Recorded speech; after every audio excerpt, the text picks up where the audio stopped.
Meanwhile, life for our Taiwanese subject, Su Yin, is a different matter. Unlike Isamu, Su Yin and her family still work in agriculture, not for themselves however, but to sustain the working population of Japan's home islands. And while Su Yin's family lives under Japan and faces a degree of discrimination, they have shown rapid adaptation to the Japanese regime. Forceful assimilation has been something the imperial government has implemented in recent years. Their strategy? Changing Taiwanese Chinese names to Japanese, promoting the Japanese language, and finally drafting the Taiwanese population into the imperial army. By 1930, Isamu is 12 and is just starting his secondary education. The Japanese schooling system at this time is structured so that it teaches the traditional honor code of Bushido, which included strict loyalty to the state.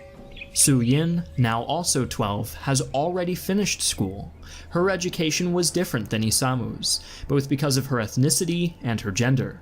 Because Su Yin was Taiwanese, her education was focused on breaking down her Han Chinese ethnic identity and reconstructing her as a loyal Japanese subject. For that reason, only primary education was mandatory, which focused heavily on literacy, but also on familiarity with Japanese culture and customs. Universal education, especially of girls, was something relatively limited in Japan and its territories. Legal equality would not be fully realized until 1945 in Japan under a new post-war constitution, and in Taiwan in 1946 under the Republican Chinese government.